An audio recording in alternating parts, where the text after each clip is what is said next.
भाइयों, इंडिया नरेंद्र मोदी के दौर में तकरीबन आजकल इकानमी के हालात में 5 नंबर पे तगड़ा मुल्क है। चाइना के बाद इधर बरसगीर में इंडिया जो है वाहिद मुल्क है जो चाइना को भी टक्कर देता है यूएसए की मदद से। तो इंडिया का तो बात ही नहीं कर, क्योंकि वो लोग अब हमें अपना दुश्मन भी नहीं मानते। इंडिया अपना दुश्मन चाइना को मानते हैं। हम पाकिस्तान वैसे ही बकारियों की तरह, कभी उधर शहबाज शरीफ की तरह, कभी उधर कभी उधर। इंडिया के प्राइम मिनिस्टर की बात बताई थी कि पूरी दुनिया के उन्होंने विजिट किए टेक्नोलॉजी समेटने के लिए। अब यूरोप सारा एक हो गया, एक यूरोपीय यूनियन बन गई।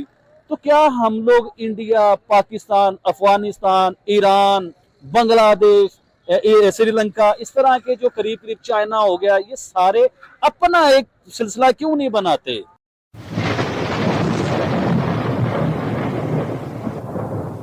मैडम, आप जरा हिस्ट्री को उठा के आप जरा चेक कीजिए। हिस्ट्री में देखें कि पूरी दुनिया की बात कर रहा हूँ, सिर्फ मैं ईरान की या पाकिस्तान की बात नहीं कर रहा हूँ। आप हिस्ट्री को उठा के देखिए, पूरी हिस्ट्री गवाह है चीज को लेकर। जिसने अमेरिका को आंखें दिखाई हैं उसकी आंखें निकाल दी गई हैं। जो अमेरिका के खिलाफ बोला है उसे मरवा दिया गया है। किसी के प्लेन में आम की टोकरियों में बम रख दिया जाता है, किसी को मुल्क से दरबदर कर दिया जाता है, किसी को फांसी पे चढ़ा दिया जाता है। किसी का नाम कजाफी होता है, किसी का नाम भुट्टो होता है, किसी का नाम जियाउल हक होता है, किसी का नाम नवाज शरीफ होता है, किसी का नाम बेनजीर होता है। ये तो वो नाम है जो मुझे आते हैं, मैंने आपको बता दिए हैं। अभी बहुत से ऐसे नाम है जो हम ले भी नहीं सके हैं। देखिए मैडम, ईरानी सदर ने क्या गलती की थी, उनकी गलतियां मैं आपको बताता हूँ। एक तो अमेरिका को वो आंखें दिखाते थे और सरेआम आंखें दिखाते थे। पूरी दुनिया की मीडिया गवाह है इस चीज को लेके कि वो अमेरिका को आंखें दिखाया करते थे। अमेरिका ने उनके ऊपर पाबंदियां लगाई, इंसेक्शन लगाई, क्या क्या कुछ नहीं अमेरिका ने किया। वो बर्दाश्त करता रहा, अपनी इकोनॉमी को भी लेके चलता रहा। आज उनकी इकोनॉमी कहाँ चली गई है, इस चीज पे गौर कीजिए आप कि एकदम सारा कुछ पलट कैसे गया है। अब कुछ बातें ऐसी होती है मैडम, हम लोग मीडिया पे कर सकते हैं। देखिए मैडम, मैं आपको बताता हूँ, ईरानी सदर पाकिस्तान आए, ईरानी सदर रूस गए, रशिया गए, ईरानी सदर अजरबैजान गए। अब मैं आपको एक और बड़ी पॉइंट की बात बताना चाहता हूँ। मैं अपने हमसाये भारत की बात करना चाहूंगा इस चीज को लेके।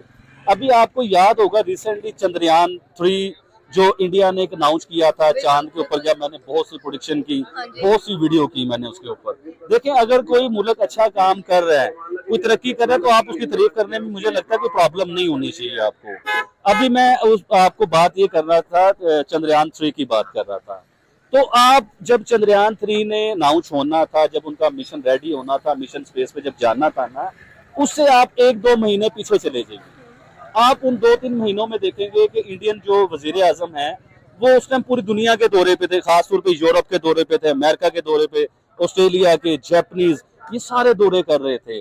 उन दौरों को करने का मकसद क्या होता है मैडम, कि पूरी दुनिया से जो चीजें आपके पास रह गई है ना, वो टेक्नोलॉजी आपने समेटनी है पूरी दुनिया से। वो सक्सेस हुए, पूरी दुनिया में इंडिया की तारीफ हुई कि वो चांद पे जाके बैठ गए हैं।